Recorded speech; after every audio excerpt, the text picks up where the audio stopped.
A photograph you can't quite make out. A video that seems somewhat impossible. An echo in the white noise. You have found the Phenomenauts Podcast.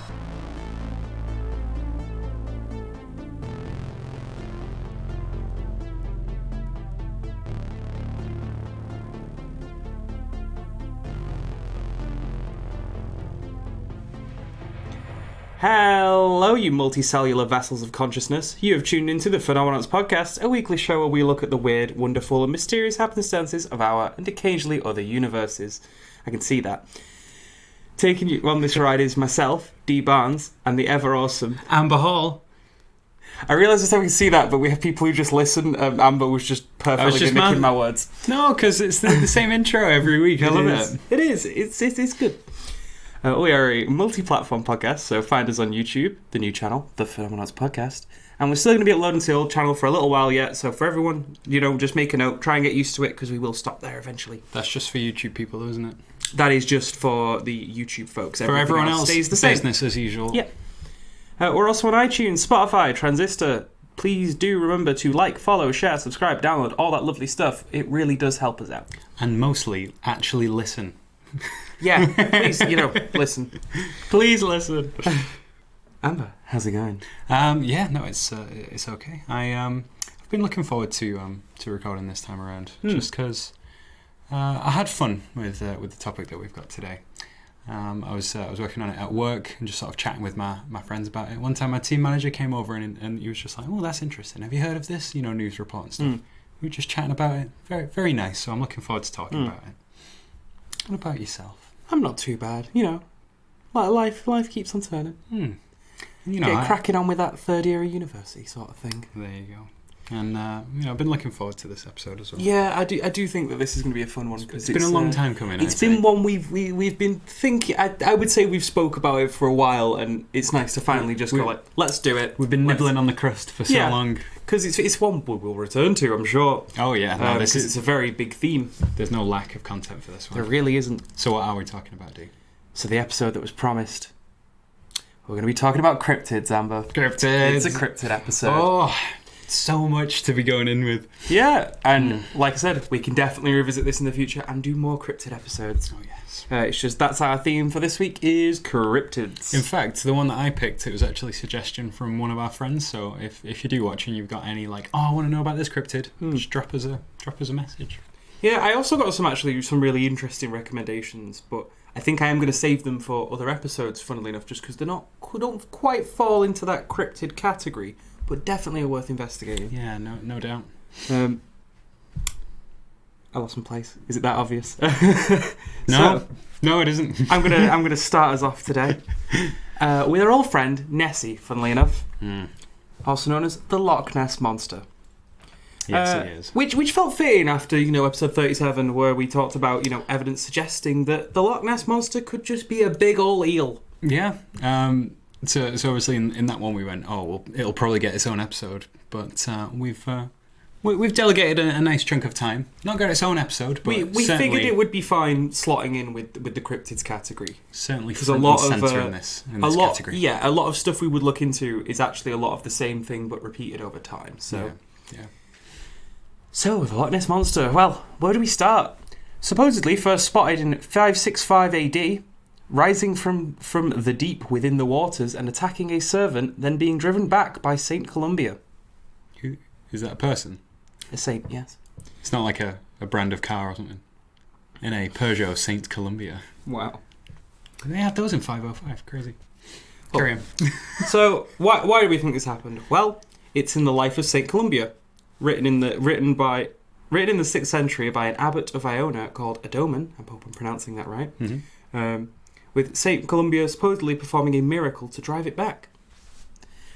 Many believe this to be a true happenstance. However, it is worth noting that at the time, water beast stories were relatively common in biographies of saints. It's a strong possibility, Adomon, like slaying dragons and that sort of stuff. There's a chance that Adomon did a bit of upcycling with old stories with new features. Okay. HD remaster. Got you. Didn't know they had those back then either. Well, that was that was sort of the first one that jumped out to me. So that's the origin of Nessie. I suppose you could call it the origin of Nessie. Yeah, it's the earliest I found. What was it? Saint Columbia. Saint Columbia. Well, there you go.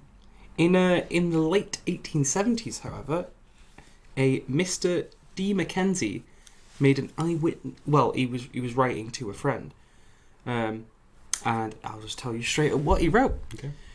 I saw it about 1871 or 2, so referring to 1872. As near as I can remember now, I was on the rock above. I'm sorry, I'm probably going to butcher this pronunciation. Abriachan, taking home bracken in October, when I saw what I took to be a log of wood coming across the loch from Alduri's side. The water was very calm at the time. I expected it to go down the loch towards the river when it reached the middle of the loch. However, it suddenly appeared to come to life, and seemed to me to look exactly like an upturned boat. And it went at great speed. Wriggling and churning up the water in the direction of Urquhart Castle. The mystery deepens. That's. I like that. That's a proper spooky eyewitness account. I like it. I just hope I didn't butcher too much the pronunciation. Oh of it, yeah, no. I mean, it's crazy though, because obviously back 1870 was it like the. I don't really know what any of the naming conventions are in Scotland at all anyway. And then obviously a little bit, longer ago, maybe they would have used older expressions for things. I have no idea. So here's probably the important point where I mentioned that the Loch Ness has been reported and cited for years. It's got quite I would say it's got quite a lot of fame. Yeah, no, like we said with cryptids, it's front and center in its category. Yeah. So, there is. I am kind of cherry picking reports and sightings and studies because honestly, we could literally go on for hours. But ultimately, a lot of them, I think, do come down to the same few factors, and they do say the same things. So this is your sort of pick of this the most compelling. The way I've done it is I picked a couple bits that I thought some because they're compelling, some because I thought they were interesting, some because I thought they were funny.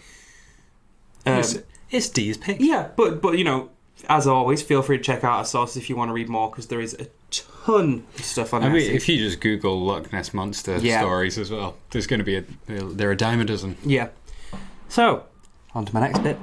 1933 is one time where it really kicks off. Supposedly attributed to the building of the A82 road that runs along the north shore of the loch. This is meant to have disturbed the beast, but I will add, and I did read, that this led to an increase in people in the area, a previously very quiet area. Okay. So the building of the road meant there's more people knocking around? Yeah. Truly.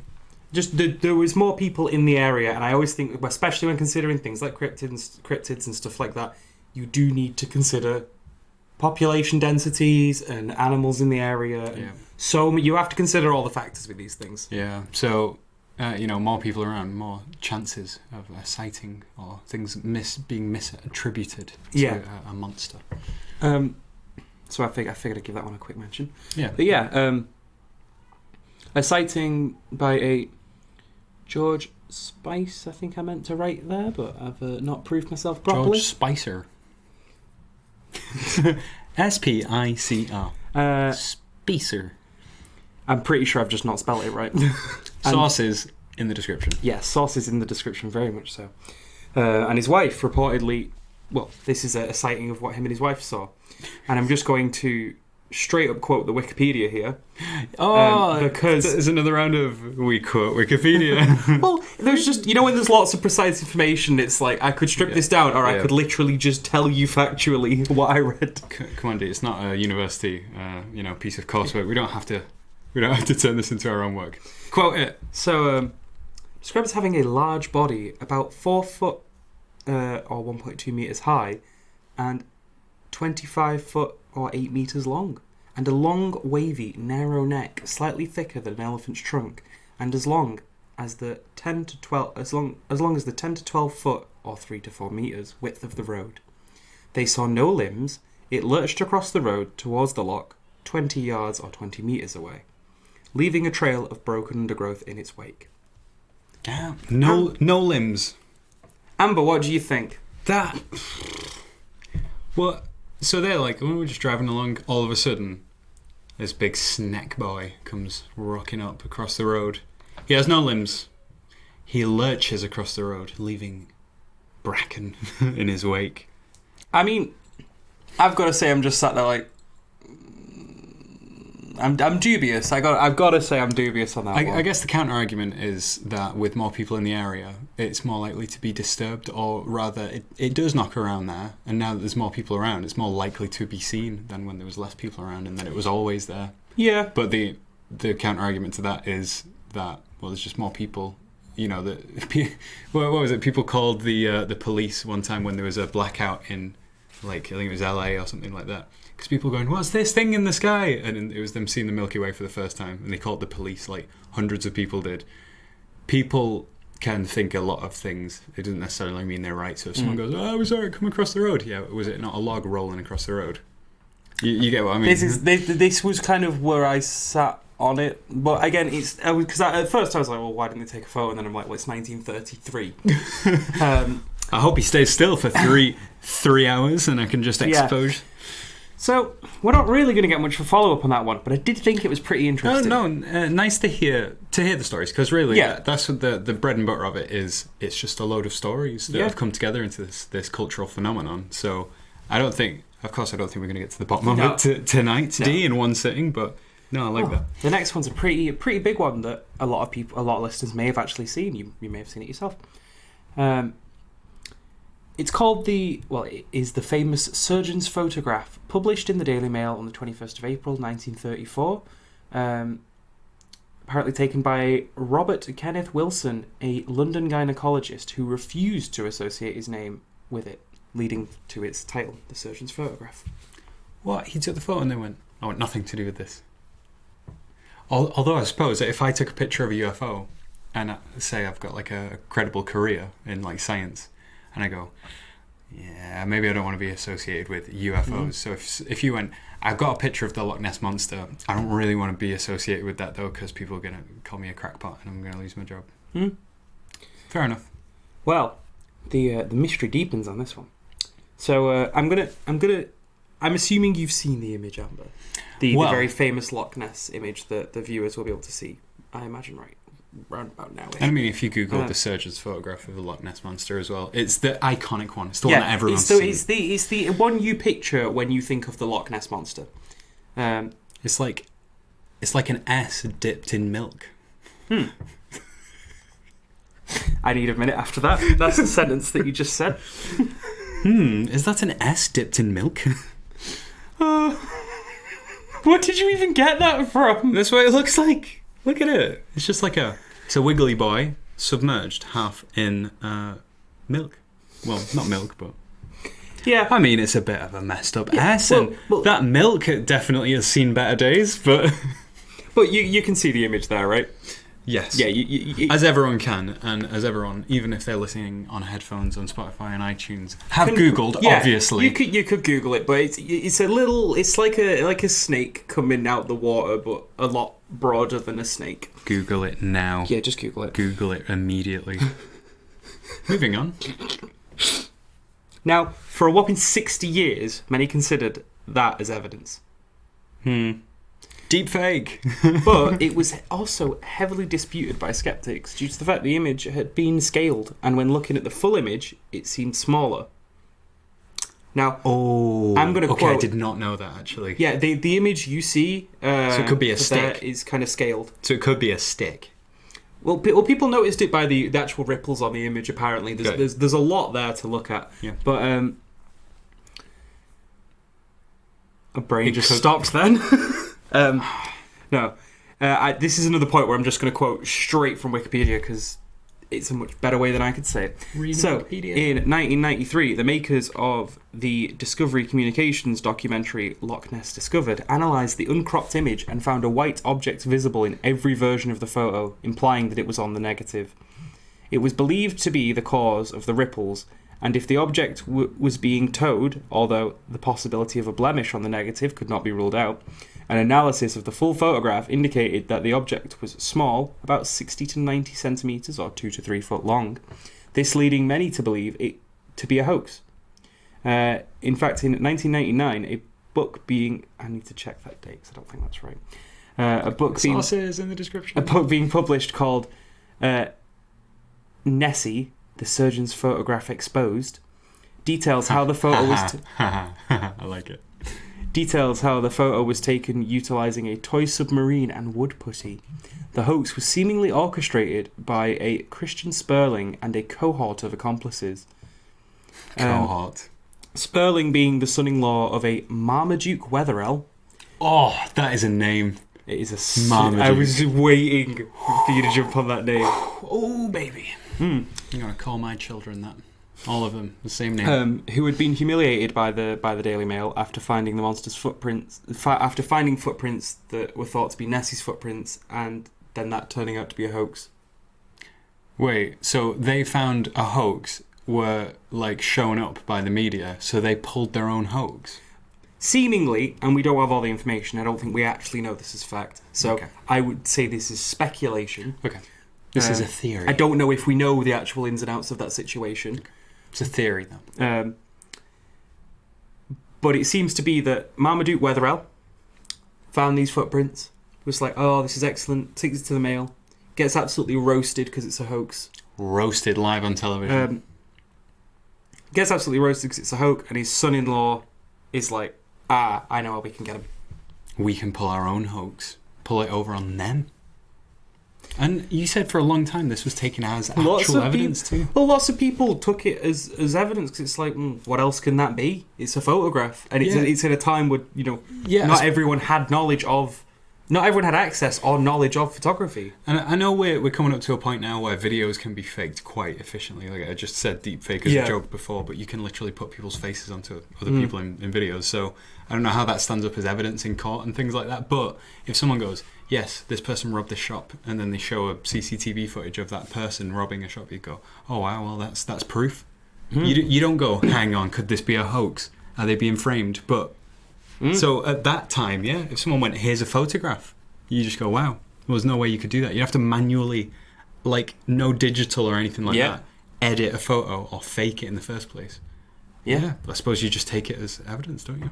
Well, yeah, and it was only like I said when that other book came out that they were like that it kind of all came out. It was already seemingly known. A lot of people had already looked into it. A lot of people had done documentaries. People had been pulling it apart for literally years. But then a real like hard line. Let's look at the negative. Well, that's just the one my research referenced. Yeah, I'll be perfectly honest. No, I like that though. It's obviously they had enough of a case there to write a book on it. So I did think that as I read it. I was like, the thing is, someone's clearly researched this enough that there is a whole book on this one photograph. Yeah. So they must have enough to talk about because they're not just going to waffle half, all the way like I'm doing now. As you might have noticed if you were listening to the podcast. Well, I will say though, so far sightings are a bit unreliable. I think we can agree that. Eyewitness testimony is rubbish. Yeah. So, December 1954, a fishing boat, namely the Rival 3, spotted a large object moving at the same pace at a depth of 146 metres or 479 foot, which was going for 800 metres before they lost and regained contact. And that's all I could find on that. How did they notice something that was 146 metres below the surface? 146 metres below the surface? Like 400 feet down? Oh, sonar, innit? Oh, they were using sonar? Yeah. Oh, don't say that. That's my bad. Sorry, yeah. They were using sonar or radar. Jesus. How did they see through so much water? Just like, what a lovely day. Have you seen that? Like hundreds of metres under the surface? No, I will just double check. It was sonar or radar. Sonar. Let's see it there. Yeah, there you go. No, thank you. No, I was just like, how on earth did they notice that? Well, it was odd given that previous sonar attacks were inconclusive or negative. Yeah, and I mean the fact that sonar is used like in military and things. It's Mm-hmm. literally the technology to be able to detect things and track things. Yeah. And what they found in a loch, which it's not like the sea, it's not going to have like Russian spy subs in it or anything. An object keeping pace with them. Although it was a fishing vessel, maybe it was the end of their little fishing net. Well, in 1967 to 1968, a D. Gordon Tucker of the University of Birmingham performed a sonar study using Loch Ness as the test site for a prototype sonar transducer. This drew an acoustic net which nothing could pass through without being detected. During its trial that's period, cool. yeah, that is I like very that. cool. During its trial period of like 2 weeks, they found several detections. One was seemingly a bunch of fish, but the others moved up to 10 knots. Which is fast, I assume.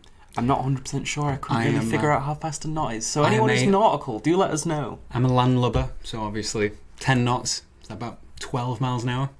50 meters per second? I don't know.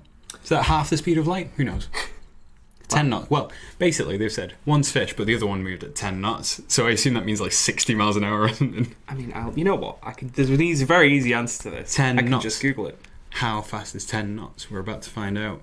For all those at home, put your Googles down. 11.5 miles an hour. God, that's not that fast. But it's still something moving that isn't... Oh, yeah, I guess that they're it's not like, oh, this is obviously a shoal of fish. No, it's a log just kind of floating along and boom, boom on the bottom. It's moving at pace. Yeah. I like that. But we don't know what it is. So in 2007, again, there is so many more things here, folks, that I am just kind of jumping over because a lot of them follow the same thing of it was inconclusive, or we didn't actually find anything, or it was a hoax. We detected a bit of one thing, maybe. Ooh. Yeah, The sonar thing. I bet there's like 10 times that they've detected something on sonar, but not known what it is. probably. Yeah, so 2007, lab tech Gordon Holmes taped, and I quote, "this jet black thing about 14 metres, or 46 foot, long, moving fairly fast in the water," and a marine biologist at the Loch Ness Centre, Adrian Shine, described the footage as being the best footage he had ever seen. Well. The footage was even broadcast on BBC Scotland on the 29th of May 2007, Wow. and News North Tonight on a different channel on the 28th. There were even interviews with Holmes and Shine, but Shine did suggest that it could just have been local wildlife. Can we view this as soon as we've finished recording? I want to view this. I can try and find it for you. Can we throw it up for the viewers as well? I'll have a look and see if I can find it, Oh, yes. but don't hold out too much hope. Wow. We can definitely have a look. Wow, look at this. Or, that's nothing. We haven't seen it. But yeah, I suppose as the last little bit of case info that I'll bring in, the 2003 Search for the Loch Ness Monster, which was a BBC production, utilised satellite tracking and a whopping 600 sonar beams. That's a lot. Sonar beams. And found no substantial evidence of the Loch Ness Monster. Okay. They just did not find anything. So they absolutely rinsed Loch Ness and just went, there's nothing really strange And there. apparently scientists, who were working on it said that it proved that the myth to just be exactly a myth. Yeah, makes sense. They were like, we looked, there's nothing here. Now, I suppose leading me to my closing point of this story, because obviously we've already had sort of the closing elements because we know about the most recent study in that previous episode. So I kind of was like, the thing we seem to get about Loch Ness is that we never really find anything concrete. Yeah. 9 out of 10 times, okay, that's a bit of an exaggeration, but a lot of the time it ends up being a bit of a hoax, 8.5 or out you of 10. don't find anything, or it's inconclusive, or it's just damn well made up. Yeah. Hogswash. Now we've kind of reached that point where we've had a plausible explanation. Now Yeah. we've been handed this could just be a big eel. Now I'm not saying the Loch Ness ain't there, but the evidence suggests it ain't there. Yeah. But I suppose you never know. Yeah, I mean, I would like to touch on that, just that sentiment. I guess you never know, and possibly something will change in the future. little bit later on with what I'm talking about, because I feel like strangely it does kind of relate a little bit. Yeah, but yeah, that was Nessie. How'd you feel about that one? Nessie, classical, absolutely classic. Yeah, I always think it's interesting because I was always I always had it put to me that it was like, what if some dinosaurs, some plesiosaurs, had survived the mass extinction and they just live there now? And I'm like, oh, I love dinosaurs. But there's, just also then going, I love dinosaurs, I want to get into science. And then going from like wanting to believe all this amazing, dragons and dinosaurs and Loch Ness Monster and stuff like that. And then actually getting into science and then realising that it's all BS. It's kind of sad. Science almost like ignited that like passion, that imagination, but then also killed it off. It's like, here is all the possibilities of the universe, but unfortunately now you know exactly what isn't possible. Yeah, but I always like the idea, and to be honest, if they just come out one day and just go, yeah, we actually we have this underwater footage, and then we actually went back and we did this scan and we did that thing exactly, and they're like, we've actually found a huge creature, we don't know what it is, we've had trouble tracking it, but yeah, it's there.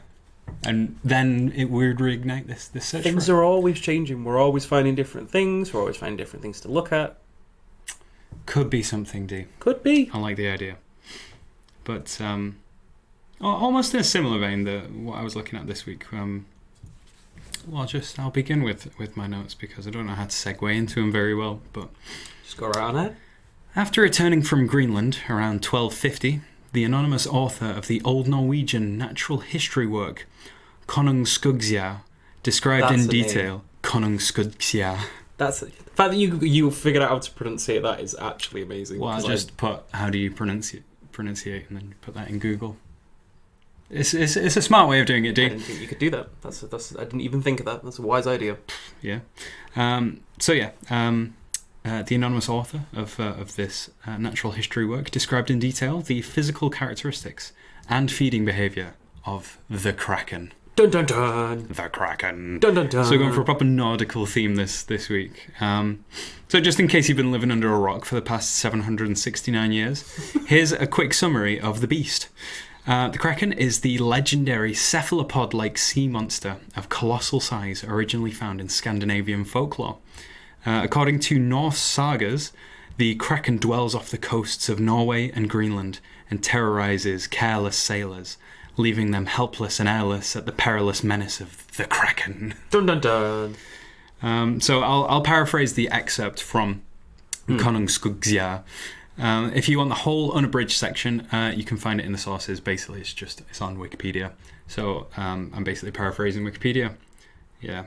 I love that name so much. Really pull our weight on this podcast. Okay.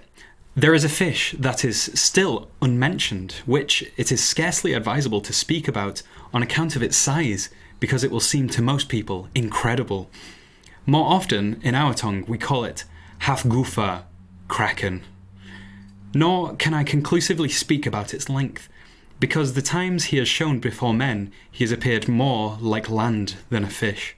Neither have I heard that one had been caught or found dead, and it seems to me as though there must be no more than 2 in the oceans, and I deem that each is unable to reproduce itself, for I believe that they are always the same ones.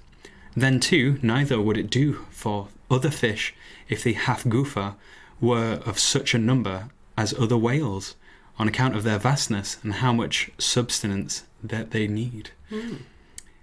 It is said to be the nature of these fish that when one shall desire to eat, then it stretches up its neck with a great belching, and following this belching comes forth much food, so that all kinds of fish that are near to hand will come to the present location. Then will gather together, both small and large, believing that they shall obtain their food and good eating. But this great fish lets its mouth stand open the while. It's very weird old language. No, it makes sense, don't worry about it. And the gap is no less wide than that of a great cove, and nor the fish avoid running together there in their great numbers.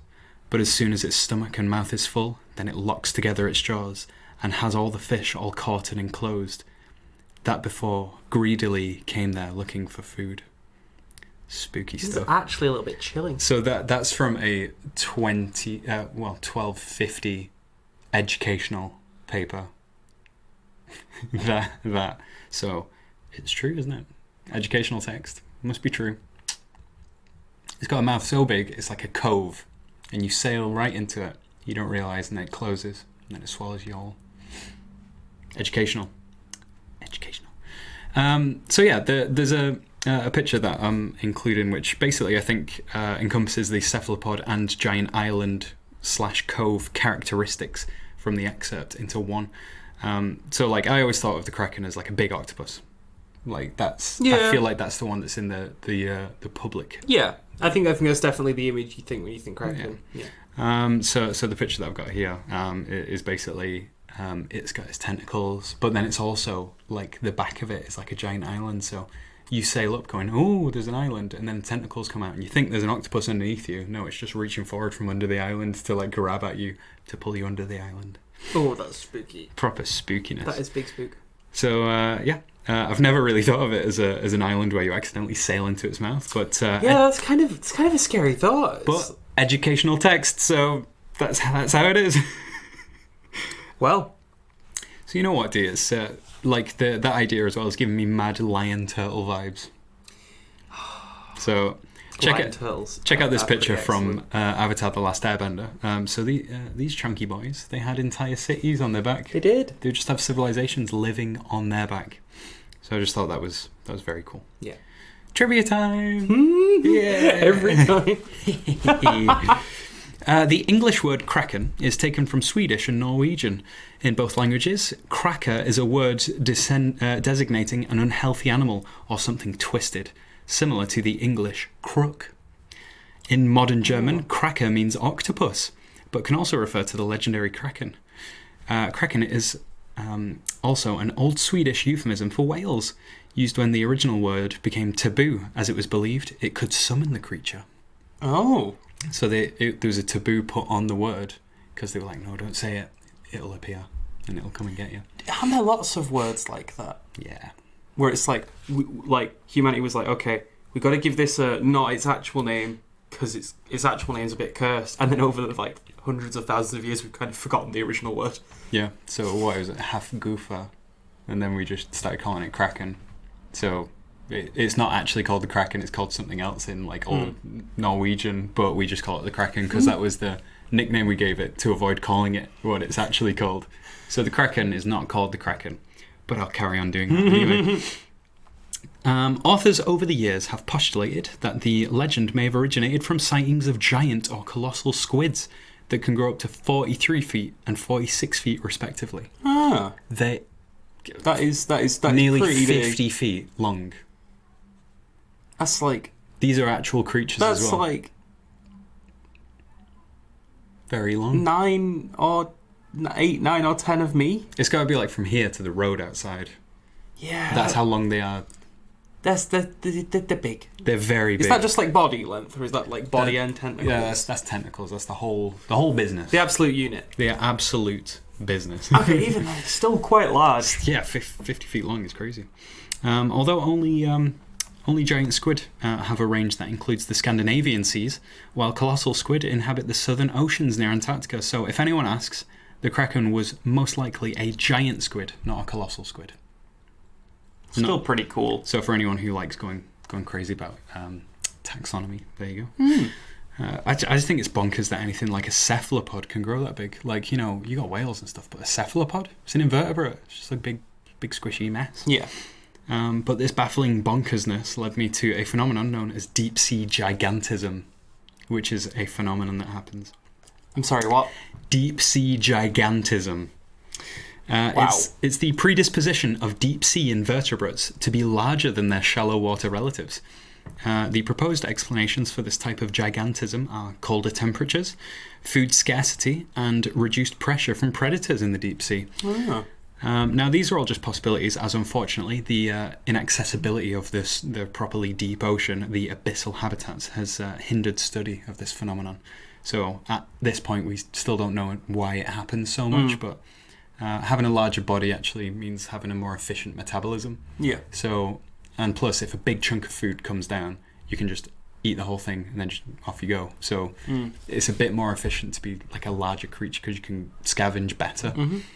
So, it could be a lot of things. Yeah. Sorry, people are setting off fireworks outside. Yeah, they have been doing for most of this episode. Yep. Oh, it didn't show up on the recording. We'll be fine either way. Anyway, might I make a suggestion to anyone hearing this right now? Type in giant isopod into Google Images. I dare not include a picture, as it's possibly horrific and definitely an absolute unit. So this is the deep sea gigantism that I was talking about. If you Google that. Isopods are... basically... They're kind of cute. They've got a little... Basically, like a woodlouse. Yeah. That, but it's like 3 feet long. Absolute unit. Anyway, trivia time. Tiny tangent edition. Sperm whales do battle with giant and colossal squids. In fact, sperm whales may be the only predator of the jumbo cephalopods, with higher estimates putting sperm whale diets at 3/4 giant squid. Wow. That is...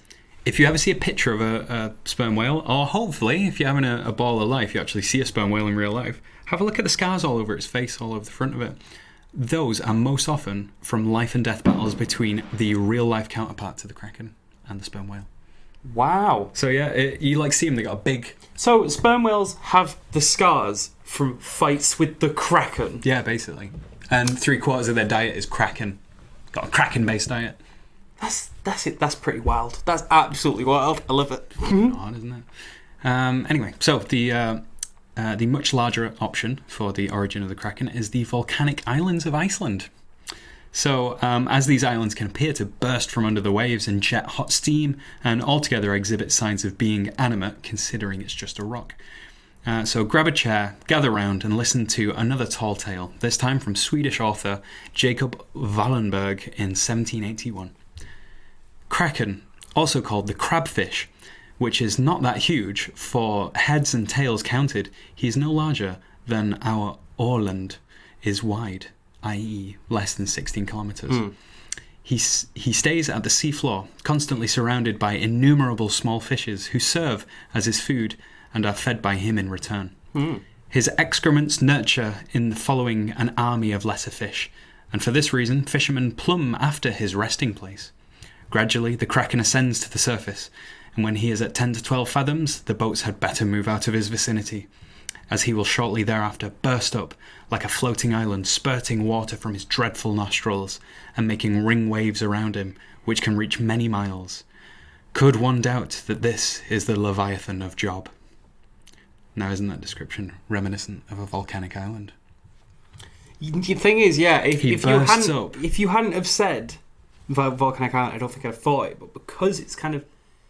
It does sound awfully like the words used are especially erupting and bursting. Yeah, like jets of water from his nostrils and stuff. So if you just had an extremely volcanically active point, people sailing around, all of a sudden, boom! Through a word association, that sounds very plausible. Yeah. So obviously that was them describing the Kraken, but all I've done is I haven't changed that at all. I've just said, doesn't that sound like a volcano basically, which it does. So, possibly, could be that. Could be. Well, the Kraken, then, is probably just a giant squid, but even so, giant squids are real and awesome. So... yeah, I suppose that's the takeaway from that. Giant squids are real, 100%, and they are awesome. So, why even make up a tall tale about how giant the squid is and stuff like that? So, actually, have a look at this video of a giant squid in US waters from June 2019. Sea monsters exist, everyone, and we're only just beginning to capture them on camera. Wow. That's it. That was... I still love that little line. It's just, well, the Kraken may not be real, but giant squids are a thing, so the Kraken is most definitely real. Yeah, when you say Kraken, you kind of mean giant squid, and let's be honest, they are hilariously large. Yeah, and we're only just that video that they took in June 2019 is the second time we've had it on camera. I may know which video you're on about because I think I watched it a while. So it's just reaching out of the dark. It grabs hold of like this light they have, and then when it realizes that it's not prey, it just like scoots off. That's the second video we've ever had of a giant squid after all this time in all of history. That's amazing. Yeah. So like sea monsters exist, huge leviathan like deep sea creatures exist that do battle with like sperm whales and stuff in the deeps. It's that just the fact the sperm whales are just fighting these giant cephalopods. Yeah, we were like, we can't find the giant squid. We know they exist, but we can't find them. So what we've started doing is tracking the sperm whales when they go to dive really deep because we know they're going for them. Yeah, it's absolutely crazy. This stuff is going on. You've seen how big sperm whales are? Huge, absolutely colossal. And then the Kraken as well. And they are doing battle so deep down in the water that we don't even know where it's happening. We literally, without proper submersible, it could not be there. Yeah. And we see, like, you know, the sperm whales come back up just chewing on a bit of, like, Kraken with, like, scars all over their face. And we're like, what's going on down there? Absolutely wild. So who knows what could be living down there? Who knows? If we're only just having a second video of giant squids, who knows what else is down there? Who knows what else is down there? And who knows really what's going on up here? And that moves me on to the next segment. I like that. Nice stuff that we like. We've named the segment now. Nice stuff that we like. So it's that bit of the show where we talk about either something we've enjoyed just in general or, you know, in recent history. Doesn't really matter what. It's just to wind us down a little, right? Well, I think I need to wind down. I'm a little bit too excited about giant isopods. I know. Like a cat-sized like sperm whale versus like I can imagine the posters that you would see on the side of a stadium. Yeah. It's just like a big sperm whale like covered in scars fighting like this giant cephalopod. Yeah, you know, you get like Sharknado and stuff like that. Forget about it. Just a sperm whale and a giant squid. You don't even have to ham it up at all. It's just fine. So why don't you go first, Steve? Okay. Thing I like recently. Well, I think I'm probably going to hand it to the new Magic the Gathering set. Oh, okay. I don't know much about this, so well, lay it on me. I'll give you the dead easy version. So sometimes they're done in like a continuous narrative that will stretch over one or two sets, but this one's just self-contained, it seems. I could be getting that wrong. I don't think I am, but if I am, I'm sorry. I trust you. Pretty sure it's self-contained. Now, it's all styled after sort of Arthurian legend and fairy tales and stuff like that, but with a sort of, you know, that dark fantasy Magic the Gathering twist. Little twisted. Yeah, and it's led to some really, really cool stuff. And I've not actually been able to pick anything up from the set yet, but I've been keeping my eye on it and just watching some of the things people have come up with, because I mainly play Commander format, and there's always cards for Commander in every set. So I'm really looking forward to actually picking up some of that, but it's been really nice to see, because there's something real. It's a very unique feeling that comes with seeing like you know, fairy tales you used to read as a kid, or like, you know, the big legends you used to read as a kid, and then they've actually kind of taken that and put their own twist in it. I think it's a really nice little thing to see. Yeah, some of the art is absolutely amazing. Because if you were into a certain kind of like, you know, mythos, and then you see there's like someone, well, like say a franchise or, you know, format where they put a certain twist on it, or they present it in a certain way, they like to play with it, turn that whole thing on its ear. Then if they've picked the one that you like if you like Norse mythology, and they go, haha, Norse mythology, woo. Like the new God of War, you know, they really kind of twist up, like, you know, Norse mythology, and I suppose all the games really just sort of mess with the pantheon. Yeah, I guess it's one thing that I suppose Magic does a lot, which is just, you know, take things that people consider cool and make them sort of magic-y. Yeah. But they really went ham with this particular set, and I think it has yielded some funny results, some interesting mechanics, and some really nice art style. Yeah. What have you been enjoying, Amber? There's nothing like just enjoying the pictures. Yeah. I can just hear those fireworks. God, I know, Jesus. They really are just like anxiety-inducing. So the reason I wanted to go second is because I thought you would like to get in on this. What I've been enjoying is I went ahead and downloaded Warframe again. Yes! So I want to get on that hype train. Basically, I was going to ask you, D, will you party up with me? I'll party up with you anytime, Amber. Because I have no idea what I'm doing.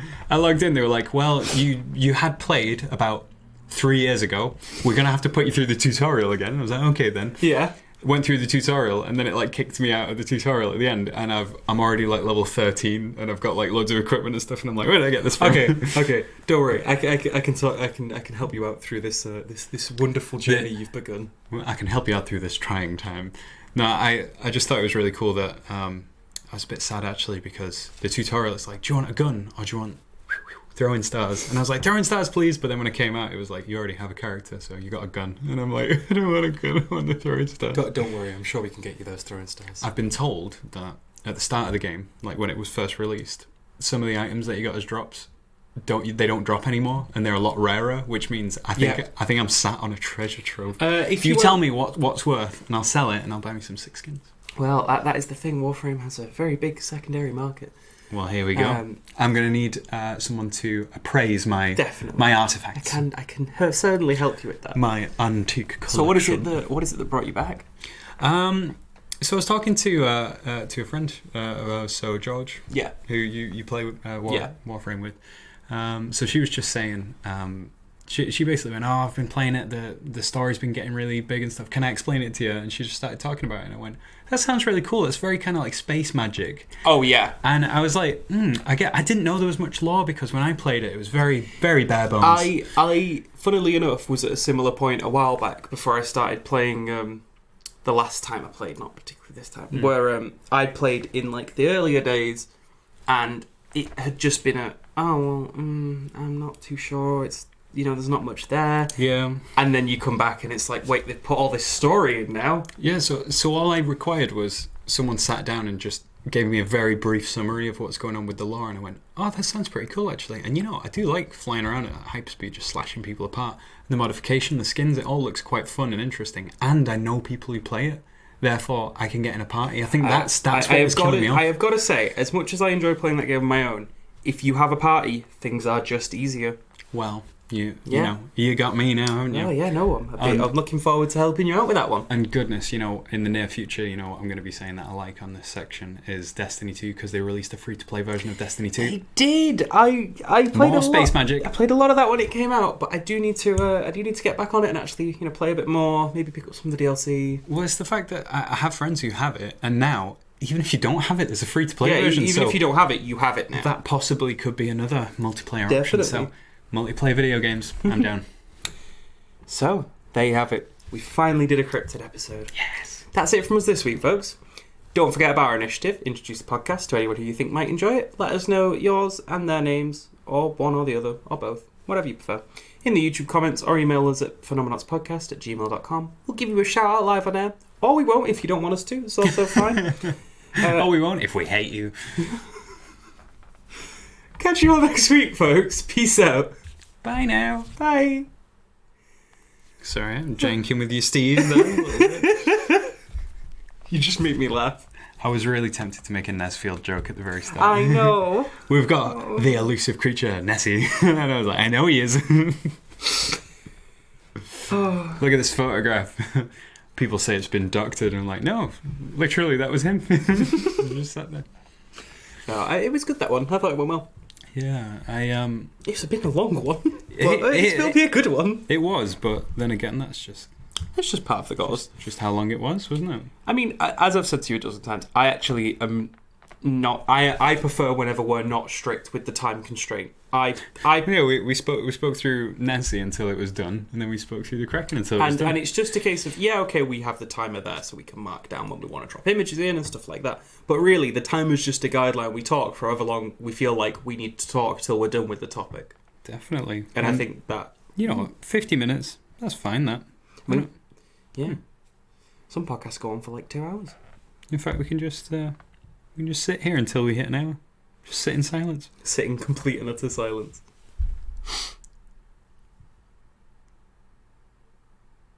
No, I can't do it.